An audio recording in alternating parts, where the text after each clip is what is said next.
They called it a system of order. They claimed it was civilization, prosperity, and tradition. But slavery was never just about chains and fields.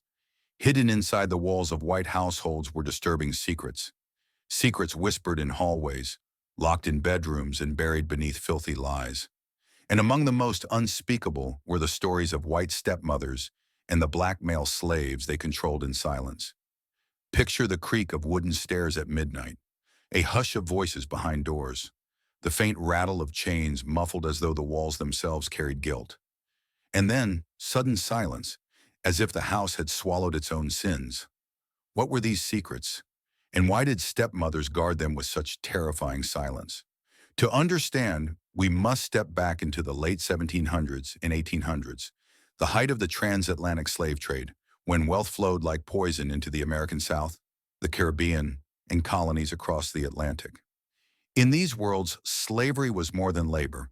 It was an empire of domination. Within plantation mansions, society demanded a delicate illusion. Wealthy white men played the role of noble patriarchs. White women, especially stepmothers, often younger wives married into power, were cast as fragile angels, symbols of virtue and purity.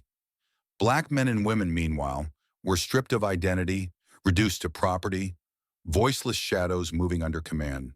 But this illusion was a mask that cracked when doors closed. For many stepmothers, entering these households meant inheriting authority over enslaved men who had been there long before them. Authority unchecked, power wielded not just through labor, but through silence, humiliation, and unspeakable acts.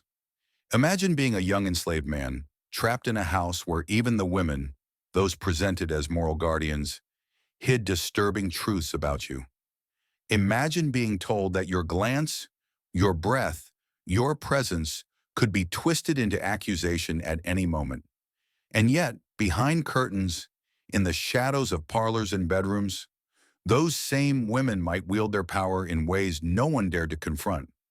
Slavery at its core was a system of ownership, not just over land or crops, but over bodies.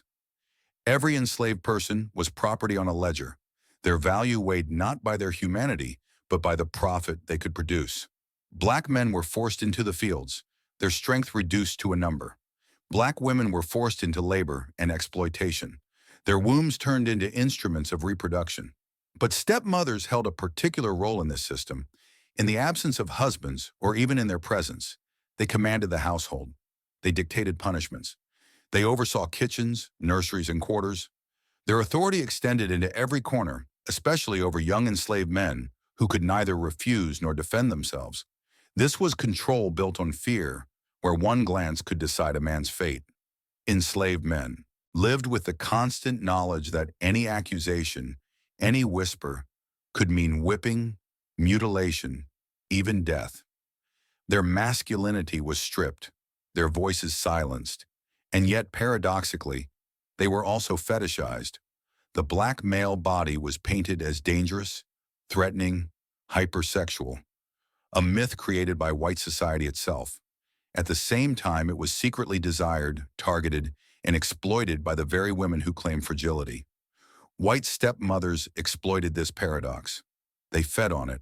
They understood the power they held in the imbalance. Their purity was assumed, their words trusted without question, their reputations shielded by society. Behind closed doors, they could coerce, manipulate, or humiliate enslaved men, secure in the knowledge that their actions would never be exposed and that any resistance would be met with death.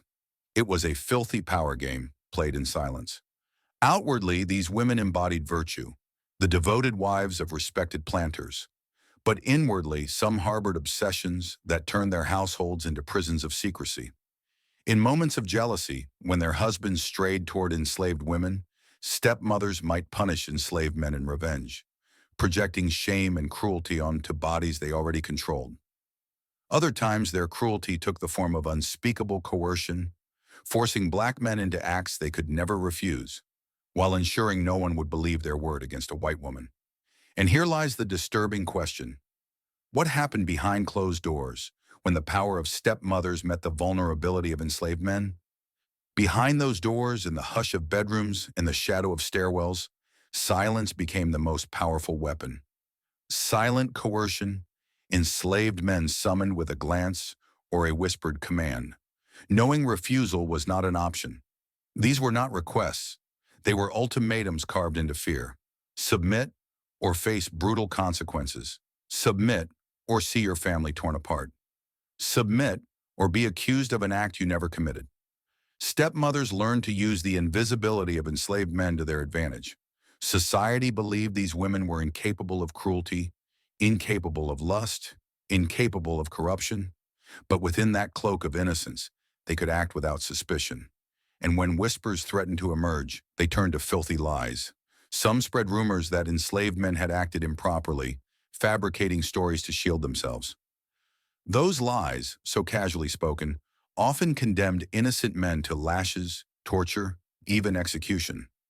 Jealousy fed the cruelty. When stepmothers sensed their husbands' eyes wandering toward enslaved women, rage often turned not on the men responsible, but on the enslaved men who were easiest to blame. Punishments could be public, humiliating, designed to emasculate and remind the enslaved that they had no power, no protection, no humanity in the eyes of their so-called mistresses. For enslaved men, the impact was devastating. Psychological torment became a constant companion. They lived in a trap with no exit. To resist was to die. To comply was to lose dignity, to carry shame too dangerous to name. Their manhood was stolen from them in silence, their humanity crushed between the image of purity stepmothers displayed and the disturbing reality they hid. Imagine being caught in that impossible position, a young enslaved man, your every move scrutinized, your survival hinging on silence. You could not confide in your family. You could not warn your wife. Even a whisper could spark suspicion. Every breath was dangerous. Every glance could be twisted. And the families they tried to build suffered for it. Husbands unable to protect wives. Fathers watching daughters marked by masters or punished by jealous stepmothers. Sons growing up in fear of a world where their bodies were targets, not their own. Entire households fractured by lies and cruelty designed to maintain control. The trauma went unspoken, buried deep inside men who knew they would never be believed.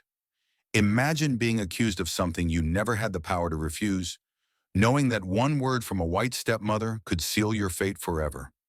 Silence became survival, but silence also meant wounds that festered across generations. So how do we even know these disturbing realities if they were so carefully hidden? The truth surfaced in fragments, slave narratives, testimonies whispered into ink. Men like Frederick Douglass hinted at the dangers of white women's attention, though most details were too dangerous to name outright. Others, like Harriet Jacobs, wrote openly about the exploitation of enslaved women, but even her account hinted at the larger system of manipulation that men endured as well. Plantation diaries and letters contain coded language, the kind that hides in plain sight. Stepmothers complaining of improper looks, of dangers lurking in the quarters, of discipline required for insolence. Historians have learned to read between the lines. What those words masked were scandals too dangerous for polite society to acknowledge. In rare cases, court records tell the story more bluntly. An accusation made, a trial held, an enslaved man condemned, almost never acquitted. The word of a white woman outweighed the life of a black man, no matter how absurd the charge. In these trials, the disturbing truth was twisted into lies that protected stepmothers while destroying the enslaved. And yet, even buried, the past leaves traces. Modern scholarship has begun piecing together the puzzle. Oral traditions passed down in black families, DNA evidence linking lineages across racial lines, hidden archives revealing patterns of abuse. What white stepmothers thought they buried in silence has slowly resurfaced, undeniable and disturbing. But the reaction to these revelations has been complex. History books long ignored them.